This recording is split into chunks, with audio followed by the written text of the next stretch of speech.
Welcome to America at Play, coming to you from the beautiful Blue Ridge Mountains of North Carolina. I'm your host, Butch Cons. With us tonight is my co-host and Air Force veteran from the state of Georgia, Chris Cooper. Chris, how you doing tonight? Doing great. How are you? I'm good. I'm good. We have two special guests tonight joining us. They are career Navy veteran from the state of North Carolina and former congressional candidate Eric Stevenson. And also joining the group tonight is Navy veteran from the Commonwealth of Virginia and owner of Spartan Investigation, Patrick Collis. And we're here to discuss veteran and military issues. Gentlemen, welcome. Good Hey, evening. how's it going? And everybody Good here. evening. Okay, cool. As long as all right, guys. The first thing we're going to hit tonight is and yes, I do have a cheat sheet to my right, so that's why I keep looking over there. But we're going to talk about veterans being able to go to doctor of choice if the VA cannot get them an appointment within 30 days and the VA has to pay for it. That was something Trump passed his first time as president. Um, Eric, since you were the made a career in the Army, or I'm sorry, the Navy, what's your thoughts on that? Well, I mean, I think choice is always good, especially if the VA is not in that particular area is not able to see the veteran in a timely manner. I think it's kind of common sense. It would be in the civilian world if you went to the emergency room at a hospital and it was full, they would take you over to the nearest hospital. You wouldn't wait per se or have to stay there because you only have coverage there. Everything is time Mhm. based, especially with your health. So I have zero issue Mm. with choosing physician of choice, within reason. Of course, we're not talking about going to the Beverly I, Hills plastic surgeon of choice, but you're within reason, public hospital that has great care, and you're Mhm. choosing to go here because the VA is not able to serve you there. And I've seen that happen before. The VA here in Fayetteville, Fort Bragg, does the same thing. If Mhm. they aren't able to see you, I've been to plenty of appointments outside of the VA through the VA. okay, Mhm. good. So you like it, Oh yeah, absolutely. Patrick? Well, we just lost Patrick. I'm Yeah, sorry. he's still here. I just think the camera's off. That's all. He's still here. Okay. Patrick, what's your thought on that? No, I don't think he's Sorry about here. that. I was having Yep, here it comes. technical difficulties there. My camera there for a second. Sorry about that. No, I think it's a What's great your, thing, to be honest with you. And for a lot of the same reasons that Eric had said, but another reason I wanted to bring up is there's not always a VA hospital in the vicinity of where a lot of veterans live.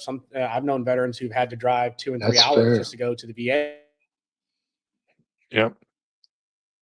And sometimes they don't have appointments for 2-3 months out, and then so you have to plan your entire work and everything out around that, which you do for any doctor's appointment. But uh, you got a lot of veterans that are battling with PTSD and suicide ideology, and they need to see somebody ASAP. And it's bad enough Mhm. that veterans have to wait as long as they do, but then they have to travel Yep. 4 hours, before they even get disability. What if they're limited income? That's a lot of gas, especially with gas prices. I think it's a great thing. I think it needed to happen a long time ago, and the VA really needed uh, some revamping to give good health care. I mean, you got people who aren't working that are taking advantage of the system that are getting excellent health care, and they have done nothing to contribute to our system. And I say that Mhm. mildly because there are some people who literally can't do things to contribute. They have disabilities and stuff. So I say that, with caution. But when it comes to our veterans, the ones who have served and sacrificed, they need to have the best health care Mhm. in in the world, Mhm. in my opinion. Agreed. And so that's kind of my thought on it. I think it's a great thing. Chris, give us your take. Yeah. s- So I definitely want to echo what the other fellows are saying. I'll say this: there's a common thread I think that is happening in the Trump administration. If you look at it from every different department, not just the veterans, right? It's about creating an opportunity to where those um, that are best in class will be the cream that rises to the top. So if you look at school choice, for instance, right, that is another way of saying if the government's providing a service and it can be done better or more convenient, or it's in a better row for the person, whoever it is, then that's the path of least resistance it should be taken, and let the free market decide. I mean, that's a very Republican thing, to say, but I mean, it works. It's the way business runs. If you have a business that sells stuff that's twice the price and you get half the service and they treat you like junk, then that's a something that needs to go away, right? And somebody that'll come in, do it cheaper, better, and friendly, then that's the way that the cream is going to rise to the top always. So. What Doge is doing, and not trying to step on other topics, but if you look at the waste, fraud, and abuse that's in the system, and you start to redirect those funds back over to veterans and those that serve the country first, then and have that mentality of self before country, then by God, we should be giving them every opportunity to the best health care that's available in the country. Right. I And agree with you. to And I piggyback on believe that, I don't think that. veterans, hold on, Patrick.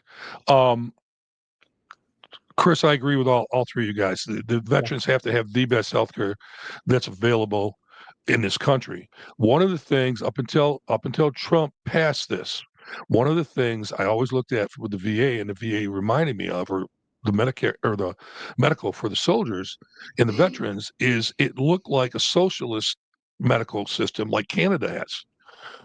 My coach drivers, you know, was in the army at one point. He had an army buddy. The guy, it took him a year to get into the VA in Salisbury, North Carolina. By the time he got there, he was stage 4 cancer.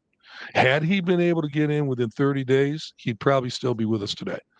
And that's exactly the kind of horror stories you hear about Canada and Europe's health. So, for whatever reason, up until Trump did this, which I think is a great thing, our country thought it was okay to give soldiers and military veterans the same care that they give socialists in other countries.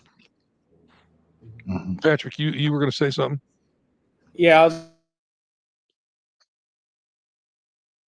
that is, I don't, the choice of hospitals limited, to going to a lower grade hospital. They should be able to go to the Beverly Palms if they choose to get the best health care. Because I know not every city has great hospitals, but they shouldn't be limited either, for that. And, Butch, you mentioned that your buddy would have been here had he gotten in a day sooner. If you remember when I was putting on that concert in Florida, the suicide prevention concert, help, and they said they can't see him for 2 months, and then 2 weeks later he shot himself. He was a friend of ours, and so it was one of those things. It's like they need healthcare, and that's where one of the things we tried to launch that was founded by a friend of mine who served with him was Battle Buddies, which is an app that's created, and it has all branches of the military. And Army calls Army, but inside the Army app, once you register your profile, it has the different divisions, different jobs you did. So, if you're a medic, you go to, whatever the MOS code is for medic. And so the chances of you calling somebody when you're having that time of need is somebody that served in the same division as you. It's a profile. So it's like you instantly connect. It's not just one veteran to another, but it's somebody that you could say, oh, you're in Iraq at this. You were in the medical division. You were, Sanchez, command officer. Yeah. We know him. And now they're laughing because they knew something, So it's more of a connection. That's why we wanted to call it Battle Buddies. And it was a big project we were trying to do. It's something we still want to do. But I think now with this administration, my friend and I have more of a chance to try to get that thing launched.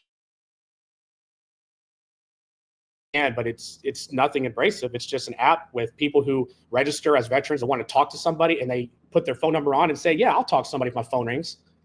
So it was a project that we were working on, and I think it kind of fits in with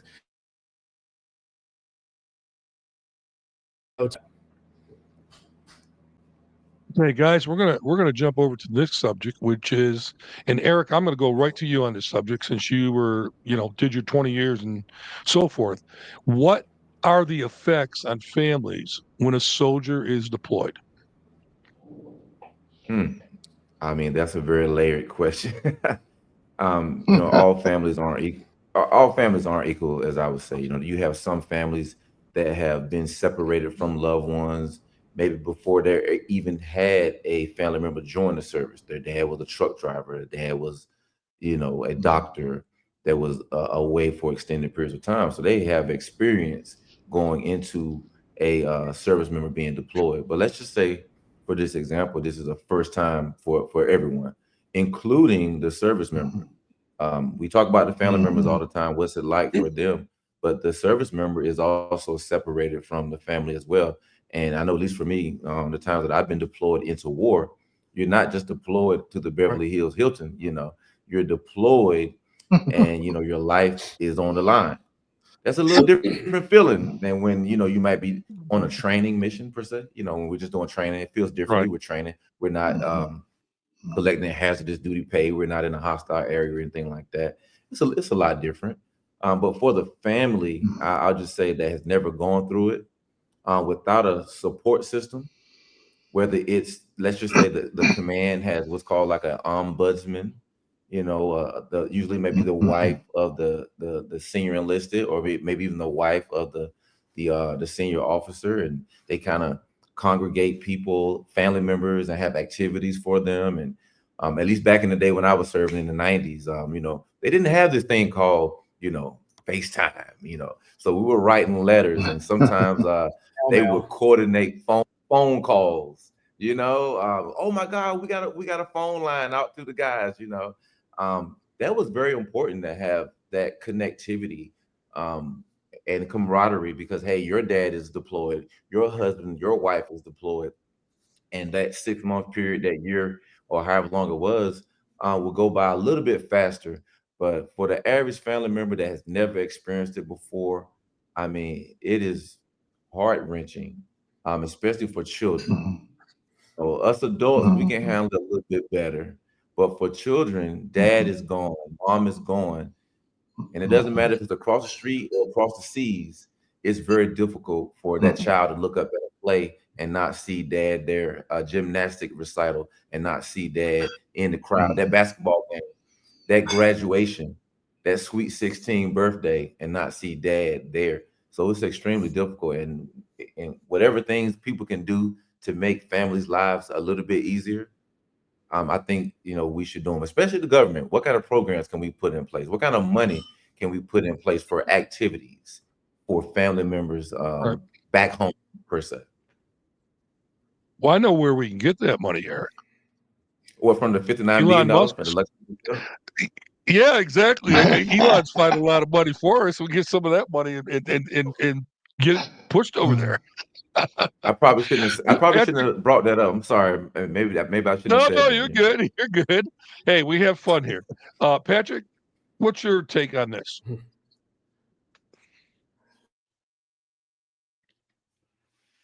I can give you three different viewpoints. One, as a military brat, I knew what it was like to have my father deployed as long as he was. Yeah. And I wrote about this when I was in the Boy Scouts. And I said, I have the, I don't want to call it convenience, but the opportunity to travel around like most kids don't and see different parts of the world, which I have.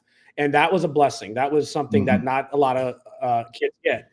But at the same time, I was also not subject to the discipline that my father would instill on me when I acted up. I got away with a lot more. And I wrote about that. I got away with more because, moms are moms. And I tried it. And not that I was a bad kid, but I was like, I don't have to do this. Dad's not here. The authoritative figure isn't there. And I'm not saying that mothers aren't, but at least for me, that's how it was. So I had that perspective, and I didn't understand why my dad was gone. Understand as a young kid, what service was. I just knew that my dad was gone, and I really wanted him there. So first aspect, the viewpoint. The other viewpoint is when I was in the military and I got deployed on the John F. Kennedy. I wasn't married. I didn't have kids, so I didn't have that feeling of, okay, I got family to take care of. I had myself to take care of, right? But I do know what it was like. I really wanted to see my mom. I wanted to see my brother. We went out workups and this and that. So there's that aspect of it. But the viewpoint, the third one that I really wanted to touch on was me now as a Navy spouse. My wife's active. We had kids. She went on a 12-month deployment on the Ike.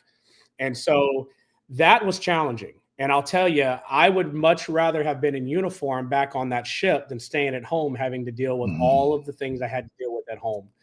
You know, it was a lot harder. I had young kids. They didn't understand. But, you know, because I had those experiences as a kid myself, was the minute that you accept you're going on this deployment and there's nothing you can do about it, it's going to go by a lot faster and a lot easier. And it did. It really did. I look back at it now and I was like, man, that was a hop, skip, and a jump, you know, quick time. But it did make things easier when you have an understanding of the military life. But like you said, Eric, if you have zero experience, it's a cultural shock for sure. And that's why you have to rely on the military community to help get you through it, like the ombudsman and stuff like that. But, you know, like you said, now they have FaceTime, they have internet. It was a lot easier. Back then it was snail mail. I got a letter from my dad every 3 months. And then here he is yelling at me, your mom told me that you did this. That was like 4 months ago. You know? So and when he comes home, I got a whooping.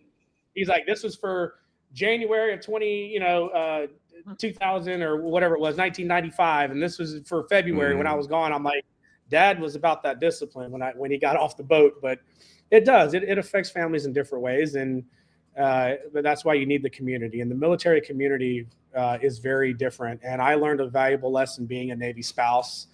A little different being a spouse, you know, but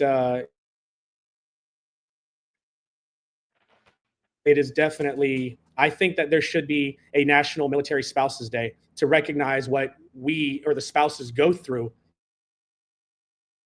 Understand, you know, I think that there should be. And on top of that, there should be a day to celebrate the civilians of this country, because without the morality and support of the public, we as military couldn't do what we do, because they are the reason. They give us a reason to come home. And so, you know, that's that kind of how it affects the community family. Chris, can you add something to that? Yes. You know, I want to add just a hair, and I think what Eric was saying and Patrick both, that I agree 100%. But I believe, you know, whenever you serve, what's interesting is that you're kind of willing to take the hit for the family. You know, you're the one that's like, hey, I'll put it on the line, and it's bigger than myself, right? And I think you know, in a previous veterans podcast, you know, we talked about substance issues or, you know, drinking, that kind of thing. And I think a lot of times veterans internalize the stress of, you know, the deployment, or try to take the hit for the family in a way, and sometimes that manifests itself in different ways. And so I think mental health and healthcare is also a nice thread, you know, in the prior topic. But it does put a strain on not only the families, but the deployed, you know, asset as well, right? And so I think there's in a way there needs to be a more you know I do think I agree with the guys with the technology getting a whole lot better.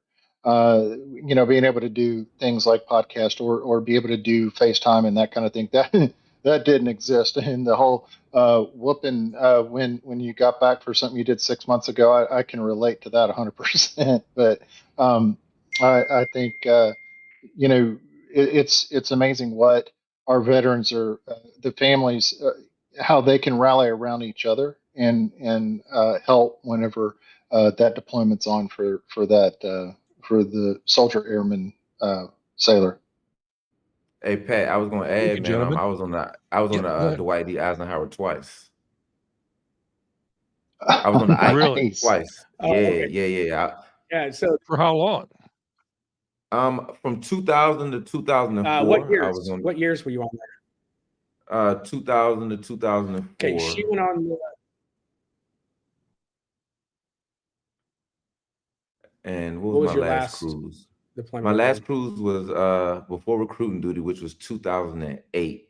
So I think I just did 2 years, like 06 to 08 or something like that. Yeah. I think I did 2006 to 2008. Okay, yeah. So she was on. It was 2015, end of 2014 to 2015. No, 2015 is when she went on that world cruise. Was this- It was either the Ike or the Roosevelt. I think it was the Ike Okay. Gotcha. Yeah. It's when a she went on the small world world. cruise. I But mean, yes, she was on the Ike. That's yeah. It's I very enjoyed small it. Some world. good Yeah, times over when there. I was on the Tampa Bay, Yeah. All right, gentlemen. Let's jump to the next one. This Gold one's going to be Squadron. fun. Okay. Remember, we don't have to be politically correct. Trump's our president now. All right.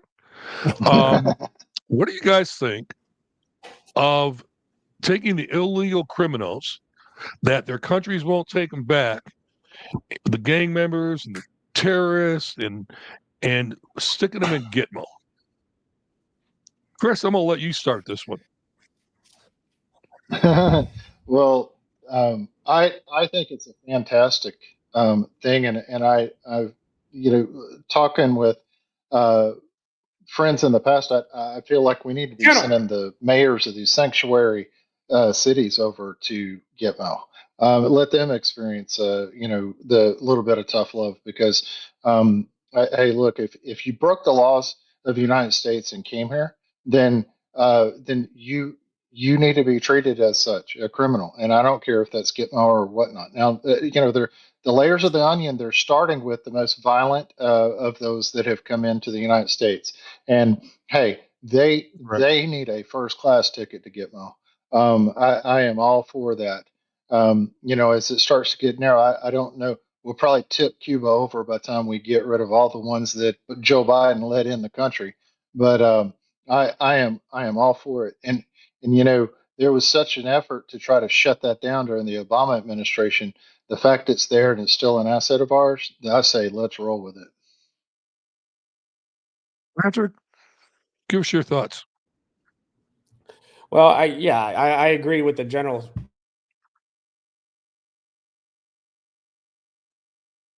That criminals need to go to prison and jail. Hold on. Okay. But my concern is Gitmo still has, and it's our tax dollars that are housing these criminals, giving them 3 hots and a cot. And I'm sure it's a little different in Gitmo, but things still have to get paid for. And if my tax dollars are going to go to house a criminal in Gitmo because he committed a crime, I kind of have a small problem with that because my tax dollars should go to better America and better our cities and better the things that mean not housing a criminal in Gitmo or any prison system if they're not illegal alien. I think they need to pay for their crimes. Yes, they need to answer the United States and their citizens. So it's a 50-50 thing for me because I'm thinking about our tax dollars. Rick, what's your thoughts? But I believe that they need to answer for their crimes as well. And Gitmo is a place to get right. Hey, me personally, extradite. If we have great relationships with that country's government and we can ensure that they're going to go from our prison to their country of origins prison, that would be a great first step. And for me, it doesn't have to be Gitmo per se. I've been to Gitmo several times back in the 90s on my first ship, which was the USS Peterson. We were in and out of Cuba doing different operations. We were doing a lot of stuff with Haiti. There was a lot of people fleeing Haiti in the mid 90s, so to speak. What year was that? That might have been around 93, 94. There was a lot of stuff going on with Haiti. So it's an interesting little island. And years after that, we had a lot of military doing augmentation duty at some of the prisons. And I'm not really in favor of our, soldiers, sailors, and Marines not doing their military duty, but having to be forced to go and work as a prison guard. That had a lot of negative effects on a lot of our service members. And I have friends of mine that had to work in these prisons with terrorists, and that's not the job that they signed up for in the military. You know, we got some really, really That's true. smart computer guys, and next thing you know, you're a prison guard, and you got these prisoners spitting on you. That's not what you signed up Mm. for. We have better use for our soldiers, sailors, and Marines. We do have those that are in law enforcement, but it's not enough of them to man a prison. So if you're going to man the prison, maybe they're federal government employees, civilians, but definitely shouldn't Mhm. be, in my opinion, with our active duty soldiers, sailors, and Marines that are forced to do an augmentation duty there. But yeah, lock them up, man. I mean, we have enough crime with U.S. citizens, and it's hard to mix in individuals that are in the country illegally, and they definitely should be punished for their crime. But I'm also not in favor of three hots in the cot on my dime. Man, as Doge continues to dig, man, we're finding so much money, man. I'm like, nah, I really don't want to house you. Yeah. So let's send them back to their No. country. If we got a good relationship with them and we can ensure they're going to be imprisoned in their country, that's great. But it doesn't have to be Gitmo. It could be a prison on the other side of the border that Mexico is funding. Mhm. We can work together and figure out where to house them, but it doesn't have to be Gitmo per se. Let me throw my take in on this, gentlemen. And it's a little bit far left, I think, or far right. I think all you guys, I've sent a copy to. I think I've sent you a copy. A couple weeks ago, well, end of January, to certain handpicked congressmen, governors, and senators, and also the president and vice president. As Veterans for America First, we sent a letter with some things that we'd like to see in a bill. Okay, and my attitude is, you get these gang members, they're never going to, you're never going to rehabilitate these guys. Okay, and they keep coming back over. You throw them out, they come back over. You throw them out, they come back over, and they kill people, they rape people, they rob people, they beat people. My attitude is, use capital punishment. We're going to send you out of this country one time. If we catch you back in the country, you die. If we catch you human trafficking, you die. We catch you bringing drugs into the country, you die. That's the only way you stop it, guys. And I know it's extreme, but I'm going to go one farther. If you're an American citizen and you get caught harboring an illegal knowingly, you go to prison for life with no parole. Now, the libtards are going to scream and yell and jump up and down and, you know, go crazy. But think about it. Even criminals, even terrorists don't want to die. So what's the incentive? Put their life on the line and see how fast they stop coming across the borders. That's just my 2 cents, guys. And I understand one other thing. I understand why the Trump administration is sending certain individuals over to Gitmo, because their country of origin is refusing to take them. Well, I agree with everything you guys said from the military side of it, but we need to get them the hell out of the country. And right now, that's the only way. They may come up with a better solution down the road. I mean, as far as I'm concerned, put parachutes on them, fly over the country, and push them out of the plane. And then the country doesn't have a choice. But that's kind of where I'm at. The next one we want to talk about, and this one I know comes close to all of our hearts, homeless veterans. And we're going to talk about something at the end of this about launching a bill to get some of that U.S. aid money that has been found, the billions, and get it to be used to create a proper housing for homeless veterans. I mean, we're talking, what'd you say, Eric? They found now just in USAID 159 billion, right? Well, I know they had 59 million for the luxury hotels in New York, just for Yeah, they hotels did. alone, 59 million. Well, you said, my understanding is they have found something over 150 billion just in USA. Okay. A little bit of that money there. There you go, Patrick. A little bit of that money would go a long ways to get to supporting homeless veterans. And I'm going to give you guys, and then I'm going to let you loose. And Patrick, I'm going to let you loose first. But I'm going to give you guys something that happened right here in North Carolina. And Eric, I know, even though you're on the opposite side of the state, you know what I'm talking about here. We have Hurricane Helene. The mountains of North Carolina have never seen a hurricane. Who the hell expects to get a hurricane up in the Blue Ridge Mountains and the Smoky Mountains? It just doesn't happen. But it did. Okay. Unheard. We still have people, we've all talked about this separately. We still have people that are living in tents, people who won't have electricity till March or April of this year. Thank God when Trump stopped there the first week he was in office, within 72 hours, he had the Army Corps of Engineers in there cleaning up, and they've been there ever since. And they're doing a hell of a job because FEMA wasn't doing anything. Okay. We got this money going to illegals, but yet our veterans are homeless. I'm sorry, guys, that's ass backwards. Patrick, what's your thought on this?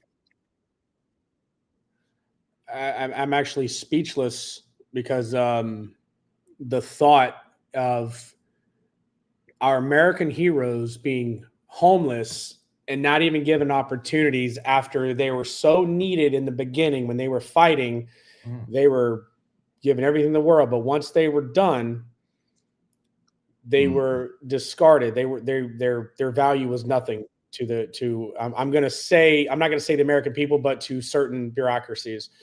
And it's tough when they can't even get medical care. Or for me, being home, I wasn't homeless, but to not have shelter and understand people that are going through medical issues with PTSD from war, whatever. There's a lot of homeless people and that are veterans that choose to be homeless. Right. They function better that way. They have a home. Some of them choose to. That don't have homes. And the fact that we're housing illegals, what is that saying to our veterans? Your value is no good to us. I had my life insurance. What's that say New York to Life. the American citizenship as a whole? If our government sends that message, says that we don't care about what are they sending to the rest of our society? Yeah. Right. So it's New York Life canceled my life insurance policy. In 2021, I talked to my counselor about suicide ideology. They did a revamp of my insurance to renew. They got my medical records and they canceled me because of the suicide ideology part. And I'm like, wait a second, I can't even talk to my doctors because you're going to cancel my life insurance. Now because you think I'm going to off myself after I've served this country. See, so that right there can drive any veteran to being not even valued or feel like they're not worth anything. And so to see anyone homeless, first, my heart, but to see a veteran, not, a homeless because he can't afford a home because his benefits didn't come in or because he couldn't get his medication, he couldn't get an appointment to the medical because of the backlog or whatever. And now he's got nothing. So it's like from day one, when you process out of your TAPS program in the military, you're set up for failure, basically, is what we're telling our veterans. They should be, it should be automatic right out the gate. I'm sorry. So I get a little animated because being a pastor, I've dealt with, as a care pastor, I've dealt with society. I've dealt with the homeless. We used to go in what we call feed the hungry. We never called them homeless. We're going to go feed the hungry and listening to some of their stories. Yeah. It was heartbreaking. And yeah, some of them said, well, I choose to be homeless. I function better this way. And some of them like, dude, it's so cold tonight. I just want to be warm. And it broke my heart. So I'm a little amped up because I had personal experience in ministry dealing with the hungry and the homeless. Eric, let's get your take on this. But before we do, I'm going to give you a challenge in May. When we all meet in Greensboro again for the GOP state convention, on your way, I take it you take 40 down, right? across through 40. Raleigh? No, I think I'd go 27. 'Cause to come up Okay. through Greensboro. Yeah, I'm not high up as Durham. I'm more south, Fort Bragg, and Okay. I think I Okay. want to say I take The reason I was 27. saying this, Eileen and I went to the beach last year. On our way back in Raleigh, just in Raleigh off of 40, within Mhm. eyesight of 40, we saw 5 large encampments with homeless people. And a lot of those are veterans. And it's Mhm. just sad to see. Um, Eric, what's your angle on this? I'll just say, for me, how does one become a homeless veteran? I used to be one of the managers of the Soldier for Life Transition Assistance Program on Fort Bragg for about 6 years, I believe it was. I want to say 2014. I left Fort Bragg in 2020, so maybe 5 years, 14 to 19. Then my last year I was at Fort Forces Command. Um, but the first issue is, how does one become a homeless veteran? Um, a lot of the transition services aren't taken advantage of by the service members for several reasons. One, mission, mission, mission. It's the statement is normally people first, mission always. But there are times when you have, maybe we'll say, lower level leadership that is more concerned with the next deployment, and maybe not be fully familiar with the law that says service members during the last 24 months can initiate their transition assistance program, because it's also a retention program. Okay, it's used to inform a service member: here's your current state, your current education status, your current credit score, your current financial status, and here's what the job market is looking like currently based on the qualifications that you have.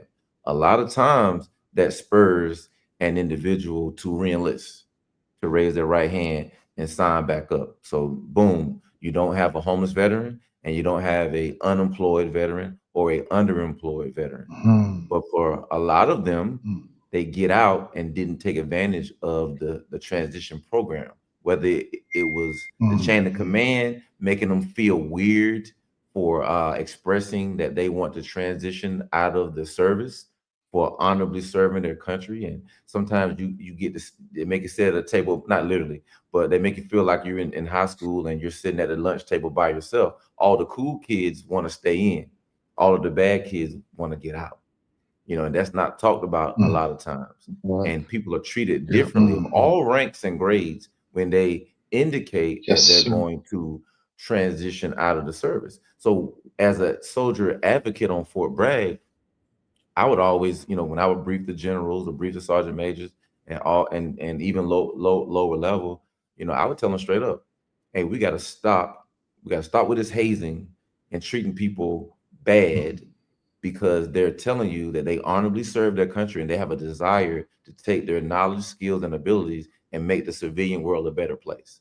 We got to stop doing that. We have to Mhm. stop being afraid to send our service members through the transition program, because we're going to lose them. And when the case was, you're actually Mhm. going to keep a great portion of them. And I'm going to get to to my point here. What a lot of people don't know is that when there is a unemployed veteran, the last installation that they were stationed at pays that money into that state's unemployment fund. So if you left Fort Bragg Mhm. and you're unemployed in Detroit, Fort Bragg sends Detroit's unemployment fund a check every month. Now, when I Mhm. Wow. was part of the management team, not just me by myself, a part of the management team there, we reduced Fort Bragg's unemployment payout by about 40% by going to Mhm. each command and say, hey, you have these guys showing up in 36 months, they're going to be in 12 months, they're going to be inside of their 24-month window. And we need to educate them on why they should stay in the Army. And we need to educate Mhm. those that decide to get out. And there are programs that you can go work for a company. You can go to school while you're still in, and you walk straight into a job. That's called the Career Skills Program. So we have great companies like Caliber Collision. They're teaching people how to work on cars. We have companies that teach you how to be truck drivers. Microsoft partnered with us at Fort Bragg, and we have IT professionals leaving the Army and walking straight into a $60,000, $70,000 a year job. Thus, they're not homeless. They're not unemployed. So the first part of correcting veteran homelessness is to not create new homeless veterans by utilizing the programs that are part of the law inside of the military service that is mandatory that you attend these services. I don't care if you're a general, I don't care if you're a sergeant major, I don't care if you're an E1. It's mandatory that you, even if you're getting kicked out, it's mandatory that you go through the transition programs to reduce homelessness, reduce unemployment and underemployment. And but the current homeless veterans that we do have, we should have messaging in those cities for the resources. We know where the encampments are. These cities are very, we know exactly where the homeless people hang out at per se. Our church here, we've had a homeless shelter since 2011. So I get to talk to people face to face for years, and you don't just see them at the homeless shelter. You see them when you're in the community, and you know who these people are. And yes, some of them do want to be homeless. We're not going to force anybody to stay anywhere, but there are people that just need a computer to access information. They just need $300 to take a community college course. And and here in this area, we got a VA hospital that has a veterans homeless program, but every city doesn't have that. But every city, it would be great if every city did have some kind of veterans office with funding, specifically for taking care of homeless veterans, and it's not a bunch of red tape. That money should flow just like it did $59 million to luxury hotels in New York. I digress. Yes, sir. Yes, sir. No, that's well said. That's well said, Eric. That's good information to know too. And maybe that's where we gear our effort towards is first getting those set up at least in the big cities and some rural areas. Chris, what's your angle on this? Yeah, so I think that the programs that are available for veterans need to be spread a little wider, and knowledge needs to be transferred. And thank you, Eric, for doing that for the folks at Fort Bragg. That needs to be a national thing. I think the awareness needs to be national, not just localized. I also think that the issue with homeless veterans, a lot of it is a mental health issue. Those that are suffering from PTSD or the things that veterans see are much different than what the average American sees. And so even if it's just something as simple as being out of the country and seeing poverty at a level that you've never seen it before, right? I mean, there's stresses that are on a military member that are not on the average Joe citizen. I think that mental health is a thing that is typically viewed as a veteran as a suck it up, buttercup. It's a be a man and that kind of thing. And I think we're just scratching the surface on what needs to take place mentally, spiritually, and physically. For these soldiers once they leave service. Once you're no longer that needed asset. Asset seems to be my word tonight. I don't know why, but I think that a lot of times the purpose seems to be missing, and that purpose has to be filled with something, and that shouldn't be booze or alcohol or being in a position where you can't do for yourself. So I think that some of the stuff that Rick Perry is doing around alternative treatments for PTSD. I've seen some very encouraging results. I think that if you can address that, you address some of it. Like Eric said, like Patrick said, there are some that want to be there, or they just, that is their way. I'll also say that the military is a microcosm of what you see in the United States. I mean, these are people from all walks of life that, rich, poor, and indifferent. And sometimes there are individuals that just they have no desire to be a performer. They have no desire to be part of it, but I think they should be given every opportunity. And I think we probably want to check that list a couple of times on a veteran that actually raised his hand and said he'd serve his country. Agreed. Well said. Gentlemen, let's go to the next couple of issues or subjects. I want everybody's thought on Pete Hegseth as the head of the DOD. Eric, let's start with you. Well, I mean, me personally, I mean, I don't know a lot about Pete Hegseth. I mean, other than he was on Fox and Friends and all of the I'm just saying, I I'm don't, with you. I don't know a lot about. No, I'm with you. I don't know a lot about the man. It's Because I see people a lot of times. If Trump said this person is great, I mean, I don't just auto endorse anyone. But the more I've listened to Pete talk about his career, he sounds very, very genuine. Sounds very, very genuine. Like he really, really does care about the service members. And I got that feeling from him as a Fox host, that he was really, really all about service members. I mean, he wore that on his sleeve. And I wouldn't dare try to hold any personal feelings against a person, because we all have personal feelings, right?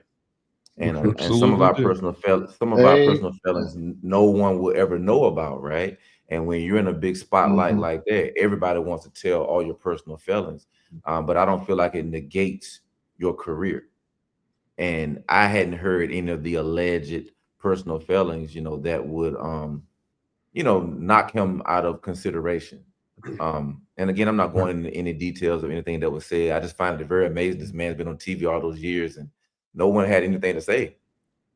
All those years on television, and nobody had anything to say. He's on TV every day. Nobody had anything to say. And all of a sudden, the man is put up for a position. And now he's what's the guy that the Humpback of Notre Dame, where they chase up the hill with the torches. Yeah. So it's like, man, anytime Trump puts somebody up, all kind of stuff comes out. Shoot, heck, even Democrat Eric Adams, as soon as he spoke out against Biden, they instantly brought up, they said this investigation was going on previous. Okay, but you guys hadn't said a word about this previous investigation until he pushed back and said, in New York, we can't handle it anymore. Right. And thank God. Look, maybe Eric Adams is going to, I'm not switching the gears on Eric Adams, but maybe he's going to be a new Republican because Trump saved his behind. But the last thing I say on Pete, a lot of people beyond Trump believes that he's a good candidate, and him changing Fort Bragg back to Fort Bragg. I've been waiting for you to bring that up. I've heard it a couple times tonight. Hey, if Pete I was bringing it up at the end of the show. If Pete resigns tomorrow, I would say thank you, sir. Job well done. If he resigns tomorrow, Liberty. Thank you. He could quit tomorrow. Thank you, sir. Here's the thing, to go off what you just said, Eric, a little bit. Here's the thing that I've noticed that nobody wants to pay attention to. This guy at Fox was making millions of dollars and just took a gigantic pay cut to do this. So that right there tells you he's genuine, because he sure as hell isn't moving up the ladder on a financial stage. He's moving down the ladder. So, Patrick, what's your thought on this? And by the way, Patrick, I have to pick on you right now. Your wife has something hanging on the door behind you, and you look like an Indian chief.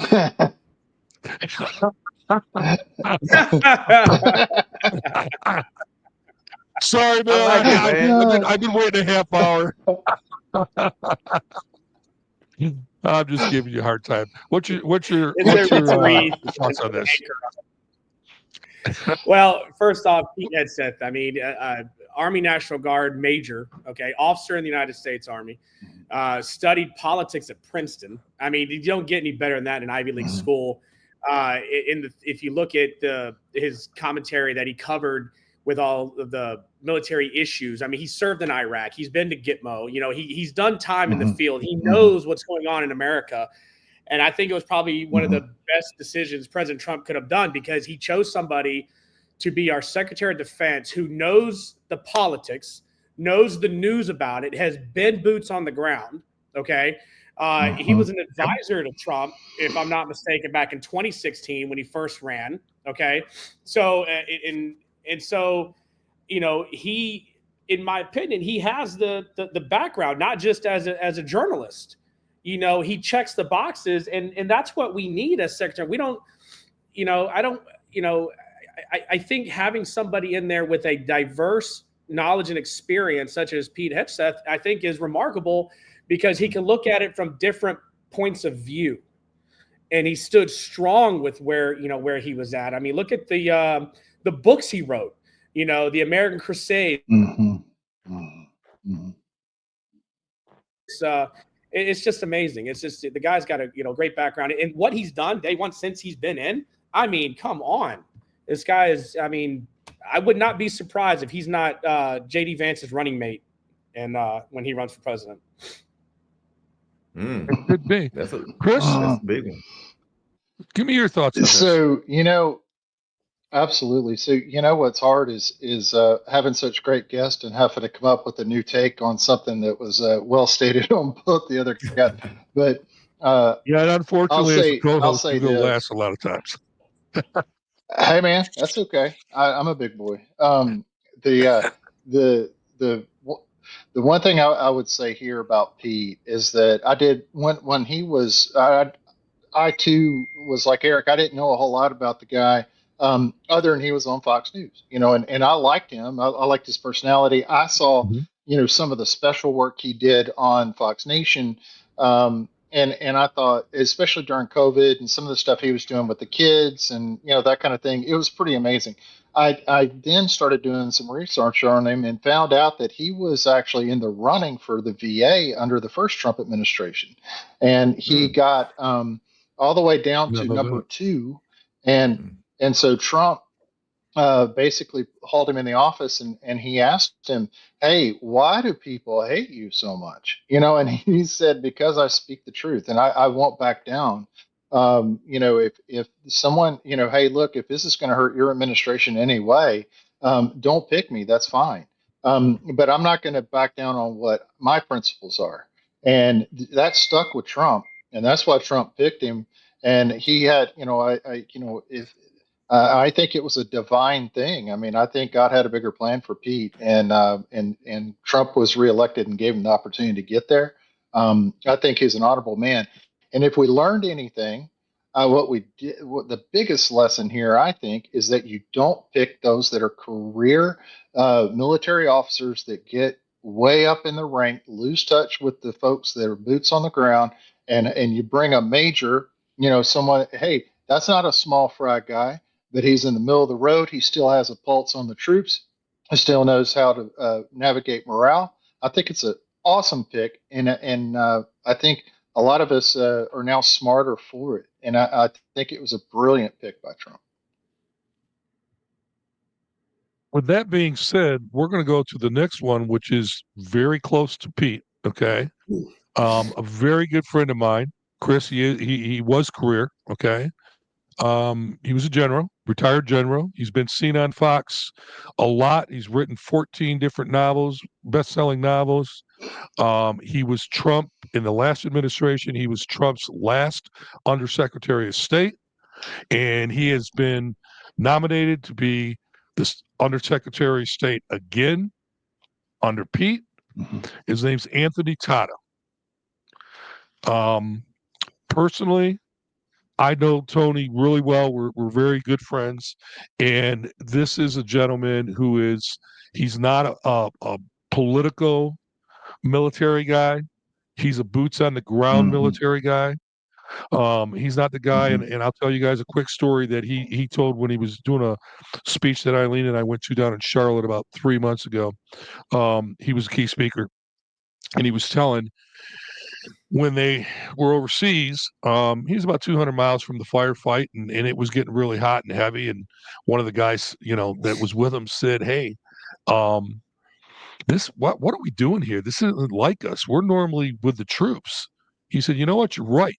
So they grabbed the helicopter, and three of them, the two of them flew over with their radio guys or their assistants or whatever you want to call them, and they went right in with the troops. Well, about a day and a half later, when it was time to fly back out, they're waiting in an open field for the helicopter, and they can hear the helicopter way off. And all of a sudden, they get radio chatter that there's a sniper being told to shoot the guy without a rifle. Well, he looked around, and everybody had a rifle but him. So his protege said, "Well, General, it looks like you're having a bad day. You're about to have a bad day." And he laughed. He says, "No."